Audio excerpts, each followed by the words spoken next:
हाँ, तो प्यारे बच्चों आप सभी का एक बार फिर से बहुत-बहुत स्वागत है आपके अपने ही यूट्यूब चैनल मेजर टारगेट पर। तो प्यारे बाबू, आज की इस क्लास में हम लोग क्लास 10 के भौतिक विज्ञान यानी कि फिजिक्स के काफ़ी महत्वपूर्ण है 40 मोस्ट इंपोर्टेंट ऑब्जर्व क्वेश्चंस को बतलाने वाले हैं। जी हाँ प्यारे बच्चों, ये जो 40 महत्वपूर्ण ऑब्जर्व क्वेश्चंस हैं ना, आपके फाइनल एग्जाम में 100% पूछे जाएंगे। तो जितने भी अभ्यर्थी इस वर्ष यानी कि 2026 में फाइनल मैट्रिक बोर्ड परीक्षा देने वाले हैं, तो ये भौतिक विज्ञान के अगर आप ये सभी क्वेश्चंस को याद कर लेते हैं ना, तो ये मेरा गारंटी है कि इनमें से काफ़ी सारे प्रश्न आपके एग्जाम में 100% देखने को मिलेगा। तो प्यारे बच्चों जल्दी से आप लोग फटाफट से वीडियो को लाइक कर दीजिएगा। चैनल पर नए हैं तो चैनल को सब्सक्राइब करके बेल आइकन को प्रेस करके ऑल पर जरूर सेलेक्ट कर लीजिएगा। ठीक है प्यारे बच्चों, आप कोशिश कीजिएगा प्यारे बच्चों एक एक क्वेश्चन का आंसर जो है ना आप हमें इसी वीडियो में कमेंट सेक्शन में कमेंट जरूर कीजिएगा। इससे हमको ये पता चलेगा कि आपकी तैयारी काफ़ी अच्छी तरीके से चल रही है। यानी कि जो क्वेश्चन हम पढ़ेंगे पढ़ने से पहले आप उसका आंसर जरूर बता दीजिएगा प्यारे बच्चों ना। तो देखिए पर जो आज का जो फर्स्ट नंबर यहाँ पे आपको बताना है, देखिएगा ध्यान से, आपको बताना है कि सामान्य दृष्टि के वयस्क के लिए सुस्पष्ट दर्शन की जो अल्पतम यानी कि जो न्यूनतम दूरी होती है लगभग कितनी होती है पर बच्चों, तो 25 सेंटीमीटर होती है, जो कि ऑप्शन नंबर सी में आपका दिया हुआ है। ये प्रश्न देख सकते 2012 में पूछा गया, क्या पता 2015 2026 में पूछा जा सकता है, इसलिए यहाँ पे आप लोग इस क्वेश्चन को याद कर लीजिएगा ना। और प्यारे बच्चों आपको ये भी पता होना चाहिए जो स्वस्थ आँख होता है उसका दूर बिंदु कितना होता है प्यारे बच्चों, अनंत होता है। आप इसको अच्छी तरीके से याद रखिएगा। अब देखिए बाबू अगला प्रश्न देखिएगा, यहाँ पे दूसरा नंबर प्रश्न क्या कह रहा है आपको बताना है कि किरणों के समूह को हम लोग क्या कहते हैं। देख सकते हैं ये प्रश्न जो है ना इस वर्ष यानी कि 2025 में आया हुआ था ना। तो किरणों के समूह को हम लोग क्या कहते हैं प्यारे बच्चों, तो आपको पता नहीं है तो याद रखिएगा प्रकाश पुंज या किरण पुंज कहते हैं, तो प्रकाश पुंज कहते हैं और किरण पुंज यानी कि ये दोनों कहते हैं। दो की जो कि देख सकते हैं प्यारे बच्चों ऑप्शन नंबर सी में आपका दिया हुआ सी वाला ऑप्शन इसका बिल्कुल ही करेक्ट आंसर हो जाएगा। और ये प्रश्न आपके एग्जाम के लिए बहुत इंपॉर्टेंट है, इसे आप जो है ना प्यारे बच्चों अच्छी तरीके से याद रखिएगा। आपके बोर्ड एग्जाम में एक प्रश्न ये भी पूछे आते हैं कि जिस किरण पुंज में किरणें एक बिंदु पर आके आके मिलती पर उसको हम लोग क्या कहते हैं, तो उसको हम लोग अभिसारी किरण पुंज कहते हैं, आपको ये पता होना चाहिए। और जिस बिंदु से किरणें क्या होती है चारों दिशाओं में फैल जाती है तो उसको हम लोग काजिज कहते हैं बच्चों, तो अभी अपसारी किरण पुंज कहते हैं ना। तो अब आइए बाबू देखते हैं यहाँ पे नेक्स्ट क्वेश्चन। तो प्यारे बच्चों देखिए यहाँ पे तीसरा नंबर प्रश्न आपको बताना है कि विद्युत चुंबक बनाने के लिए प्राय किस प्रकार के छड़ का उपयोग किया जाता है। बहुत इंपॉर्टेंट है ये, देखिए 2 वर्ष में पूछा गया है 2014 में और 2021 में, क्या पता प्यारे बच्चों 2026 में भी पूछ लिया जाए, इसलिए याद कर लीजिए इसको ना। तो विद्युत चुंबक बनाने के लिए हम लोग नरम लोहा का उपयोग करते हैं प्यारे बच्चों, यानी कि सॉफ्ट आयरन का उपयोग किया जाता है। आप इसे अच्छी तरीके से याद रखिए, आपके एग्जाम के लिए बहुत इंपॉर्टेंट है। और प्यारे बाबू एक होता है अस्थायी चुंबक। देखिएगा यहाँ पे अस्थायी चुंबक बनाने के लिए हम लोग किसका उपयोग करते हैं, तो इस्पात या फिर स्टील का उपयोग किया जाता है ना। और आपके एग्जाम में एक प्रश्न ये पूछे आते हैं कि विद्युत चुंबकीय प्रेरण की खोज किसने की थी प्यारे बच्चों, तो फैराडे ने की थी, इसे आपको साथ में याद होना चाहिए। अब आइए बाबू देखते हैं यहाँ पे चौथा नंबर प्रश्न आपको ये बताना है कि कौन सा लेंस को हम लोग अभिसारी लेंस भी कहते हैं। देख सकते 2023 और 2018 में पूछा गया है, और ये भी प्रश्न 2026 के एग्जाम में आपको देखने को मिलेगा प्यारे बच्चों, लिख के ले लीजिए ना। तो देखिए प्यारे बच्चों किस लेंस को हम लोग अभिसारी लेंस कहते हैं, तो देखिएगा उत्तर लेंस को हम लोग अभिसारी लेंस कहते हैं, जो कि यहाँ पे बी वाला ऑप्शन इसका राइट आंसर हो जाएगा। और ये भी प्रश्न आपके एग्जाम के लिए बहुत इंपॉर्टेंट है। और प्यारे बच्चों आपके एग्जाम में एक प्रश्न भी पूछे आते हैं कि किस लेंस को अपसारी लेंस कहते हैं। जो अवतल लेंस होता है ना प्यारे बच्चों इसको हम लोग अपसारी लेंस कहते हैं। और उत्तल लेंस की जो फोकस दूरी होती है ना प्यारे बच्चों ये क्या होती है, पॉजिटिव होती है, यानी कि धनात्मक होती है। अब आइए प्यारे बाबू देखते हैं यहाँ पे नेक्स्ट क्वेश्चन, ध्यान से देखिएगा। यहाँ पे प्रश्न क्या कह रहा है आपको बताना है कि जब किसी तार में विद्युत धारा प्रभावित होती है तब गतिशील कण जो होते हैं ना प्यारे बच्चों, कौन सा कण गतिशील होते हैं, तो इलेक्ट्रॉन कण क्या होते हैं प्यारे बाबू, गतिशील होते हैं। ऑप्शन नंबर डी इसका राइट आंसर हो जाएगा। और प्यारे बाबू आपको ये भी तो पता होना चाहिए कि आवेशों की प्रवाह के दर को हम लोग क्या कहते हैं, विद्युत धारा कहते हैं। और प्यारे बच्चों प्रोटॉन पे कौन सा आवेश होता है, तो धन आवेश होता है। और यहाँ पे आपको पता होना चाहिए यानी कि पॉजिटिव चार्ज होता है। अब देखिए बाबू अगला प्रश्न देखिएगा, यहाँ पे आपको ये बताना है, काफ़ी इंपॉर्टेंट क्वेश्चन हम आपको बता रहे हैं। यहाँ पर आपसे ये पूछा गया है कि सौर सेल में किसका उपयोग होता है। देख सकते हैं 2016 में पूछा गया, 14 में पूछा गया, 22 में, फिर 23 में, फिर 26 में पूछा जाएगा। ठीक है, लिख लीजिए प्यारे बच्चों। अब देखिए यहाँ पे सौर सेल जो होता है उसमें हम लोग किसका उपयोग करते हैं, तो सिलिकॉन का उपयोग करते हैं प्यारे बच्चों, जो कि ऑप्शन नंबर सी में आपका दिया हुआ है। सी वाला ऑप्शन इसका बिल्कुल ही करेक्ट आंसर हो जाएगा। और आपके एग्जाम में एक प्रश्न भी पूछे आते हैं कि सौर सेल प्रकाश ऊर्जा को किस ऊर्जा में रूपांतरित करती है, तो विद्युत ऊर्जा में रूपांतरित करती है। अब आइए बाबू देखते हैं यहाँ पे अगला प्रश्न आपको ये बताना है कि प्रकाश के अपवर्तन के कितने नियम में देख सकते हैं, 3 बार लगातार पूछा गया था ना, 2026 में भी पूछे आएंगे प्यारे बच्चों। ठीक है, याद कर लीजिएगा इसको अच्छी तरीके से, ये मेरा वादा है प्यारे बच्चों, या तो प्रथम या द्वितीय पाली में पूछे जाएंगे। तो प्रकाश के परावर्तन के 2 नियम है, तो प्यारे बच्चों 2 नियम होते हैं ना, आपको पता होना चाहिए। ऑप्शन नंबर बी इसका राइट आंसर हो जाएगा। अब देखिए प्यारे बच्चों अगला प्रश्न, देखिए यहाँ पे नेक्स्ट क्वेश्चन जो कि आपके लिए यहाँ पे आपके सामने में शो हो रहा होगा, क्या कह रहा है आपको बताना है कि श्वेत प्रकाश का कौन सा वर्ण यानी कि रंग किसी प्रिज्म से गुजरने के पश्चात सबसे कम झुकता है। तो प्यारे बच्चों जब हम लोग श्वेत प्रकाश को किसी प्रिज्म से गुजारते हैं तो पर्दे पर जो 7 रंग की पट्टी प्राप्त होती है ना, जो सबसे ज़्यादा झुकने वाला जो कलर होता है प्यारे बच्चों बैगनी कलर होता है, यानी कि वायलेट होता है। ऑप्शन नंबर सी इसका राइट आंसर हो जाएगा। यहाँ पे लाल कलर होता है प्यारे बच्चों, यहाँ पे क्या हो जाएगा, option number B right answer हो जाएगा। कैसे, यहाँ पे देखिएगा एक प्रिज्म बना लेते हैं, इससे जब आप श्वेत प्रकाश को गुजारिएगा ना तो सबसे नीचे कौन सा कलर होता है प्यारे बच्चों, वायलेट कलर होता है, और सबसे ऊपर कौन सा कलर होता है, रेड। तो सबसे कम झुकाव ना पूछा गया है, तो रेड कलर का झुकाव सबसे कम होगा प्यारे बाबू, ऑप्शन नंबर बी इसका राइट आंसर हो जाएगा। अब आइए बाबू देखते हैं यहाँ पे नेक्स्ट क्वेश्चन, देखिएगा यहाँ पे आपको बताना है कि चुंबकीय फ्लक्स का ऐसे मात्रक पूछा गया है। ये प्रश्न आपके एग्जाम के लिए बहुत महत्वपूर्ण है प्यारे बाबू। यहाँ पे चुंबकीय फ्लक्स का ऐसे मात्रक क्या होता है प्यारे बच्चों, वेबर होता है, यानी कि यहाँ पे ऑप्शन नंबर सी जो है इसका राइट आंसर हो जाएगा। और इसको आप अच्छी तरीके से याद रखिएगा। विद्युत आवेश का ऐसे मात्रक क्या होता है प्यारे बच्चों, तो कूलम होता है। विद्युत शक्ति का ऐसे मात्रक वाट होता है। विद्युत ऊर्जा का ऐसे मात्रक जूल होता है। बल किसका ऐसे मात्रक है, यानी कि बल का ऐसे मात्रक क्या होता है प्यारे बच्चों, न्यूटन होता है। अब आइए प्यारे बाबू देखते हैं यहाँ पे नेक्स्ट क्वेश्चन, आपको ये बताना है कि प्रकाश का चाल न्यूनतम होता है, यानी कि किस माध्यम में प्रकाश की चाल सबसे कम होती है प्यारे बाबू। अगर बात किया जाए कि प्रकाश की चाल जो है ना प्यारे बच्चों किस पे डिपेंड करती है, तो अपवर्तनांक यानी कि माध्यम के अपवर्तनांक पे डिपेंड करती है। आपको ये पता होना चाहिए। अगर यहाँ पे सभी ऑप्शंस को चेक किया जाए तो इनमें से कांच का अपवर्तनांक सबसे कम है प्यारे बाबू, इसीलिए इसका चाल भी क्या होगा, इसका स्पीड भी क्या होगा, सबसे कम होगा। आपको ये पता होना चाहिए। जहाँ अपवर्तनांक सबसे अधिक होगा तो सघन माध्यम क्या होगा बच्चों, सबसे सघन माध्यम ज़्यादा होगा ना, कहने का मतलब ये होता है। तो यहाँ पे देख सकते हैं option number D right answer हो जाएगा। और किस माध्यम में प्रकाश की जाल सबसे अधिक होती है, तो निर्वात में प्रकाश की जाल सबसे अधिक होती है। अगर आपको ये पूछा जाए कि जल और हवा में कौन सघन माध्यम है प्यारे बच्चों, तो अगर पता नहीं है तो आप हमें कमेंट सेक्शन में जाके जरूर बताइएगा। देखिए प्यारे बच्चों, सॉरी बताइए अगर पता है तो। यहाँ पे आपको ये बताना है कि किसी लेंस द्वारा उत्पन्न आवर्धन का ऐसे मात्रक क्या होता है। देख सकते हैं प्यारे बच्चों 3 बार पूछा गया लगातार ना, तो किसी भी लेंस के द्वारा उत्पन्न आवर्धन जो होता है इसका जो ऐसे मात्रक होता है प्यारे बच्चों क्या होता है, आप सभी को पता होना चाहिए। इसका कोई भी ऐसे मात्रक नहीं होता, यानी कि यह मात्रक विहीन राशि प्यारे बच्चों, ऑप्शन नंबर डी इसका राइट आंसर हो जाएगा। लेंस की क्षमता का ऐसे मात्रक क्या होता है, आपके एग्जाम में पूछे आते हैं। ये जो लेंस की क्षमता होता है इसका ऐसे मात्रक क्या होता है बच्चों, डाईऑप्टर होता है। डाईऑप्टर को हम लोग किसके द्वारा दिखाते हैं बच्चों, कैपिटल डी के द्वारा दिखाते हैं। अब आइए प्यारे बाबू देखते हैं यहाँ पे अगला प्रश्न, आपको ये बताना है कि विद्युत इस्त्री में किस तार का प्रयोग किया जाता है। बहुत इंपॉर्टेंट है प्यारे बच्चों, हम आपको ये बता देते हैं प्यारे बच्चों, जितने भी हीटिंग एलिमेंट होते हैं, ठीक है, ये जो इलेक्ट्रिक आयरन होते हैं यानी कि विद्युत इस्त्री होते हैं ना बच्चों, यह एक प्रकार का हीटिंग एलिमेंट है। कहने का मतलब ये होता है ये गर्म वाला एलिमेंट है। तो जिसमें भी जो भी गर्म वाला एलिमेंट होगा ना प्यारे बाबू, उसमें हम लोग नाइक्रोम एलिमेंट का उपयोग करते हैं, क्योंकि ये मिश्र धातु होता है। ये निकेल और क्रोमियम का क्या होता है प्यारे बच्चों, मिश्र धातु होता है। ये दोनों के मेल से बना होता है। इसका गलनांक क्या होता है, काफ़ी उच्च होता है। इसका प्रतिरोध भी उच्च होता है प्यारे बच्चों ना, जिसके कारण इसको अगर तापमान देंगे तो ये गलेगा नहीं जल्दी। इसलिए यहाँ पे बी वाला ऑप्शन इसका राइट आंसर हो जाएगा। आपकी एग्जाम के लिए बहुत इंपॉर्टेंट है। और विद्युत फ्यूज किस में बना होता है बच्चों, किसका बना होता है, तो आपके एग्जाम में पूछा आता है जो विद्युत फ्यूज बना होता है ना, किसका बना होता है, तो तांबा, यानी कि आपको बता देंगे कॉपर का बना होता है बच्चों, और टीन का बना होता है। कॉपर और टीन का बना होता है, याद रखिएगा।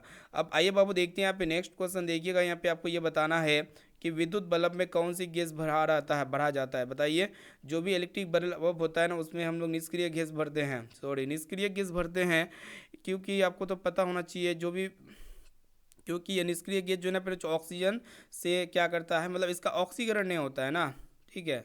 यहाँ पे देख सकते हैं निष्क्रिय गैस में जैसे कि आपका नाइट्रोजन हो गया फिर बच्चों, नाइट्रोजन हो गया, उसके बाद यहाँ पे आपका क्या हो गया, आर्गन भी हो गया ना। जी हाँ प्यारे बच्चों, आर्गन हो गया। तो ये सभी क्या होते हैं, निष्क्रिय गैस होते हैं। और विद्युत बल्ब का जो फिलामेंट होता है प्यारे बाबू, ये किसका बना होता है, तो टंगस्टन का ना बना होता है, याद रखिएगा अच्छी तरीके से। और विद्युत फ्यूज विद्युत धारा के किस सिद्धांत पर कार्य करता है, तो विद्युत धारा के उसमें प्रभाव पर।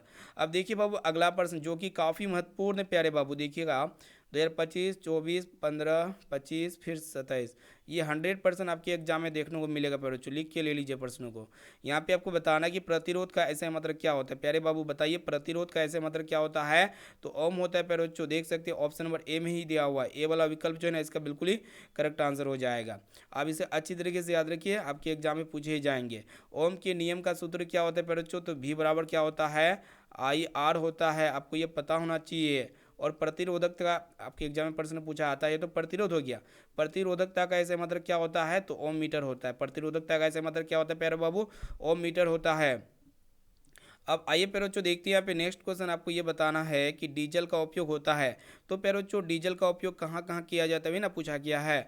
अगर नहीं याद है तो याद कर लीजिए प्यारे बच्चों, भारी वाहन, रेल इंजन और विद्युत उत्पादन, यानी कि ये तीनों में हम लोग किसका उपयोग करते हैं, डीजल का उपयोग करते हैं प्यारे बच्चों। ऑप्शन नंबर डी इसका राइट आंसर हो जाएगा। और ये प्रश्न आपके एग्जाम के लिए बहुत इंपॉर्टेंट है। अब आइए बाबू देखते हैं यहाँ पे नेक्स्ट क्वेश्चन, यहाँ पे आपको ये बताना है कि जल विद्युत संयंत्र किस ऊर्जा को विद्युत ऊर्जा में रूपांतरित करती है। देख सकते हैं लगातार 3 बार पूछा गया है ना, 24 में, 18 में और 21 में, दोनों मतलब पालियों में पूछा गया था, ठीक है, यानी कि दूसरी पाली में पूछा गया फिर बच्चों। तो आपको तो पता होगा फिर बच्चों, ये स्थितिज ऊर्जा को जो ना रूपांतरित करता है।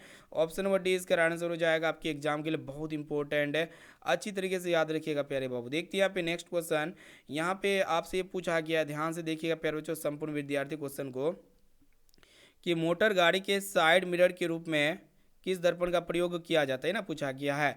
तो उत्तल दर्पण का प्रयोग किया जाता है प्यारे बाबू, यहाँ पे ए वाला ऑप्शन इसका राइट आंसर हो जाएगा, ठीक है, आपके एग्जाम के लिए बहुत इंपॉर्टेंट है, अच्छी तरीके से याद रखिएगा, ठीक है। अब देखिए प्यारे बच्चों अगला प्रश्न क्या कह रहा है, आपको बताना है कि पुतली के साइज को कौन नियंत्रित करता है। तो परितारिका यानी कि आइरिस नियंत्रित करता है। ऑप्शन नंबर बी इसका राइट आंसर हो जाएगा, आपके एग्जाम के लिए बहुत इंपॉर्टेंट है, अच्छी तरीके से याद रखते हुए जाना है। अब देखिए प्यारे बच्चों नेक्स्ट क्वेश्चन, यहाँ पे अगर बात किया जाए 19 नंबर प्रश्न क्या कह रहा है, आपको बताना है कि एक स्वस्थ आँख की दूर बिंदु कितनी होती है। तो अनंत होती है प्यारे बाबू, यहाँ पे ऑप्शन नंबर डी इसका राइट आंसर हो जाएगा। देख सकते हैं 3 बार पूछा गया है, 2026 में एक प्रश्न तय है पर बच्चों, लिख के ले लीजिए ना, 2026 के लिए बहुत इंपॉर्टेंट है। अब देखिए बाबू अगला प्रश्न आपको बताना है कि बैटरी से किस प्रकार की धारा प्राप्त होती है पर बच्चों। तो दिष्ट धारा प्राप्त होती है, अच्छी तरीके से याद रखिए, आपके एग्जाम के लिए बहुत बहुत बहुत इंपॉर्टेंट है, ठीक है। कहने का मतलब ये होता है पर बच्चों, और हमारे घर में जो विद्युत आपूर्ति की जाती है वो किस प्रकार की धारा है पर बच्चों, तो एसी करंट है, यानी कि प्रत्यावर्ती धारा है, आपको ये भी पता होना चाहिए, ठीक है, क्योंकि प्रत्यावर्ती धारा का मान दिशा समय के साथ साथ बदलते रहता है। अब देखिए बाबू अगला प्रश्न यहाँ पे आपसे पूछा गया है कि विभक्त वोल्टेज प्रयुक्त होता है।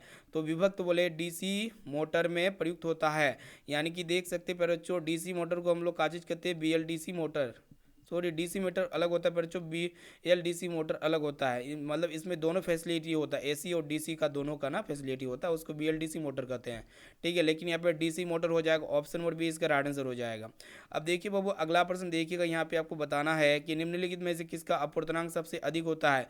बहुत इंपॉर्टेंट प्यारे बच्चों, 2026 के एग्जाम में 100% पूछे जाएंगे, लिख के ले लीजिए प्रश्न, आपके एग्जाम में 100% आएंगे प्यारे बाबू। देखिएगा यहाँ पे, तो हीरा का अपूर्णांक सबसे अधिक होता है प्यारे बच्चों, कितना होता है प्यारे बाबू, हम जो बताओ तो उसको उसको याद करते हुए चलिए, 2.42 होता है, कितना होता है 2.42 हीरा का अपूर्णांक होता है। अब आइए बाबू देखते हैं यहाँ पे नेक्स्ट क्वेश्चन, आपको ये बताना है कि प्रकाश की चाल विभिन्न माध्यम में क्या होती है, अलग अलग होती है, यानी कि भिन्न भिन्न होती है, आपको ये पता होना चाहिए, क्योंकि प्रकाश की चाल माध्यम के अपूर्णांक पे निर्भर करती है, पर जो अलग अलग माध्यम जैसे कि हवा, पानी, कांच हो गया, इसका सभी का अपूर्णांक क्या होता है, अलग अलग होता है, इसलिए प्रकाश की चाल भी अलग अलग होती है। अब आइए बाबू देखते हैं यहाँ पे नेक्स्ट क्वेश्चन, आपको ये बताना है कि ऊर्जा का ऐसे मात्रक ना पूछा गया है। तो प्यारे बाबू ऊर्जा का ऐसे मात्रक क्या होता है, जूल होता है, अच्छी तरीके से याद रखिएगा। यहाँ पे देखिए ऑप्शन नंबर बी में आपका दिया हुआ है। और ऊर्जा का व्यापारिक मात्रक भी आपके एग्जाम में पूछा जाता है, कॉमर्शियल यूनिट क्या होता है ऊर्जा का, तो किलोवाट घंटा होता है प्यारे बाबू। ऊष्मा का ऐसे मात्रक क्या होता है पर बच्चों, तो यही जूल होता है, आपको कंफ्यूज वगैरह नहीं होना है। अब देखिए बाबू, आपको ये बताना है कि विद्युत विभव का ऐसे मात्रक क्या होता है, विद्युत विभव का ऐसे मात्रक पूछा गया है तो वोल्ट होता है प्यारे बाबू। यहाँ पे ऑप्शन नंबर बी इसका राइट आंसर हो जाएगा। विद्युत धारा का ऐसे मात्रक एम्पियर होता है। जूल किसका ऐसे मात्रक होता है, तो विद्युत ऊर्जा या ऊष्मा का होता है। एम्पियर किसका होता है बच्चों, तो प्रतिरोध का ऐसे मात्रक होता है। अब आइए प्यारे बाबू देखते हैं यहाँ पे नेक्स्ट क्वेश्चन। आपको ये बताना है कि निम्न में से कौन नवीकरणीय ऊर्जा का स्रोत है। तो इनमें से नवीकरणीय ऊर्जा स्रोत ना पूछा गया है। नवीकरणीय ऊर्जा स्रोत किसको कहते हैं, जो प्रकृति में निरंतर उपलब्ध, मतलब लगातार, जो कभी भी खत्म ना हो। आप लोग जितना भी उपयोग करें पर वो कभी भी समाप्त नहीं होगी, तो उसको हम लोग क्या चीज़ कहते हैं, नवीकरणीय ऊर्जा स्रोत ना कहते हैं। ठीक है, तो इनमें से क्या हो जाएगा पर बच्चों, नवीकरणीय ऊर्जा स्रोत तो पवन चक्की हो जाएगा। ऑप्शन नंबर डी इसका राइट आंसर हो जाएगा। और भारत में किस प्रकार के ऊर्जा स्रोत को बढ़ावा दिया जा रहा है पर बच्चों, तो यही नवीकरणीय ऊर्जा स्रोत को अभी बढ़ावा दिया जा रहा है ना। अब देखिए बाबू, अगला प्रश्न देखिएगा क्या कह रहा है, आपको बताना है कि सोलर में किसका अर्धचालक का प्रयोग होता है। तो सोलर में जो है पर जो किसका अर्धचालक का प्रयोग होता है, तो सिलिकॉन का प्रयोग होता है। यहाँ पे ए वाला ऑप्शन इसका राइट आंसर हो जाएगा। ये प्रश्न आपके एग्जाम के लिए बहुत इंपॉर्टेंट है। और ये जो सोलर पैनल बना होता है पर जो ये किसके संयोजन से बना होता है, तो अनेक सोलों के संयोजन से बना होता है पर जो सौर सेलों के संयोजन से सोलर प्लेट बना होता है। अब देखिए बाबू, अगला प्रश्न आपको ये बताना है कि परावर्तन के नियम से निर्धारित होता है। देखिए 2017 में पूछा गया है, प्रश्न 2026 के लिए बहुत इंपॉर्टेंट है, 100% पूछे जाएंगे पर जो लिख के ले लीजिए ना। तो देखिए परावर्तन के नियम क्या कहता है कि प्रकाश का परावर्तन जो होता है ना, आपतन कोण के बराबर होता है, जो कि ऑप्शन नंबर ए में आपका दिया हुआ बच्चों, ए वाला ऑप्शन इसका राइट आंसर हो जाएगा। अब आइए बाबू देखते हैं यहाँ पे नेक्स्ट क्वेश्चन। आपको ये बताना है कि प्रकाश तरंग का उदाहरण है। तो प्रकाश एक अनुप्रस्थ विद्युतीय चुंबकीय तरंग है जो हमें दृष्टि संवेदना देती है प्यारे बच्चों। प्रकाश हमेशा सीधी रेखा में गमन करता है प्यारे बच्चों। प्रकाश एक प्रकार का क्या होता है प्यारे बच्चों, ऊर्जा होता है। प्रकाश एक प्रकार का अनुप्रस्थ विद्युतीय चुंबकीय तरंग होता है। ठीक है, याद रखिएगा प्यारे बाबू। अब देखिए बच्चों, अगला प्रश्न आपको बताना है कि सामान्य दृष्टि के वयस्क के लिए स्पष्ट दर्शन की जो अल्पतम दूरी होती है 25 सेंटीमीटर होती है। ऑप्शन नंबर सी इसका राइट आंसर हो जाएगा। देखिए प्यारे बाबू, अगला प्रश्न है, यहाँ पे दूर बिंदु पूछा गया है। तो दूर बिंदु क्या हो जाएगा प्यारे बच्चों, 2012 में पूछा गया था, 2026 के लिए बहुत इंपॉर्टेंट है, तो अनंत हो जाएगा। ऑप्शन नंबर डी इसका राइट आंसर हो जाएगा। अब आइए प्यारे बच्चों देखते हैं यहाँ पे नेक्स्ट क्वेश्चन। आपको ये बताना है कि घरों में विद्युत से दुर्घटना किसके कारण से होती है प्यारे बच्चों, तो शॉर्ट सर्किट के कारण से होती है। ऑप्शन नंबर बी इसका राइट आंसर हो जाएगा। 2017 में पूछा गया था, 2026 के लिए बहुत इंपॉर्टेंट है प्यारे बाबू, अच्छी तरीके से याद कर लीजिए। अब देखिए बाबू, अगला प्रश्न आपको ये बताना है, देखिएगा कि घरेलू विद्युत परिपथ में उदासीन तार का जो रंग होता है ना बच्चों, कौन सा कलर का होता है, देख सकते हैं 2024 और 28 सॉरी 18 2026 में 100% पूछे जाएंगे, याद रखिएगा।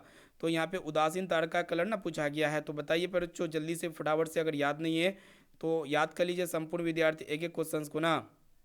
ठीक है, तो इसका राइट आंसर क्या हो जाएगा बच्चों, काला हो जाएगा ना, ब्लैक कलर का होता है। आपको ये पता होना चाहिए। उदासीन तार जिसको हम लोग क्या कहते हैं, न्यूट्रल वायर कहते हैं। ठीक है प्यारे बच्चों, याद रखिएगा, एग्जाम के लिए बहुत इंपॉर्टेंट है। देखते हैं यहाँ पे नेक्स्ट क्वेश्चन। यहाँ पे आपको ये बताना है कि एक अवतल लेंस होता है। तो अवतल लेंस कैसा होता है प्यारे बच्चों, किनारों की अपेक्षा बीच में क्या होता है, पतला होता है, या बीच की अपेक्षा किनारों पे क्या होता है पर जो मोटा होता है, जो कि ऑप्शन नंबर बी में आपका दिया हुआ है। यहाँ पे बी वाला ऑप्शन इसका राइट आंसर हो जाएगा। अब आइए बाबू देखते हैं यहाँ पे अगला प्रश्न। देखिएगा यहाँ पे क्या कह रहा है, आपको बताना है कि लेंस के मुख्य फोकस की संख्या कितनी होती है। तो लेंस में मुख्य दो फोकस होते हैं। लेंस में मुख्य कितने फोकस होते हैं पर बच्चों, दो फोकस होते हैं। इसको हम लोग F1 और F2 के द्वारा दिखाते हैं पर बच्चों, याद रखिएगा। यानी कि यहाँ पे देख सकते हैं ऑप्शन नंबर ए इसका राइट आंसर हो जाएगा, आपके एग्जाम के लिए बहुत इंपॉर्टेंट है। अब आइए बाबू देखते हैं यहाँ पे अगला प्रश्न। आपको ये बताना है कि विद्युत धारा उत्पन्न करने वाली युक्ति को हम लोग क्या कहते हैं। तो उसको हम लोग क्या चीज कहेंगे पर बच्चों, जनित्र कहेंगे। ऑप्शन नंबर सी इसका राइट आंसर हो जाएगा। अब आइए बाबू देखते हैं यहाँ पे नेक्स्ट क्वेश्चन। आपको ये बताना है कि किलोवाट घंटा किसका मात्रक होता है। तो किलोवाट घंटा जो मात्रक होता है ना प्यारे बाबू, किसका ऐसे मात्रक होता है, तो विद्युत ऊर्जा का होता है। ऑप्शन नंबर सी इसका राइट आंसर हो जाएगा। अब आइए बाबू देखते हैं यहाँ पे नेक्स्ट क्वेश्चन। आपको ये बताना है कि निम्नलिखित में से कौन बायोगैस का मुख्य घटक है। तो बायोगैस का मुख्य घटक मीथेन हो जाएगा पर बच्चों, ऑप्शन नंबर डी इसका राइट आंसर हो जाएगा।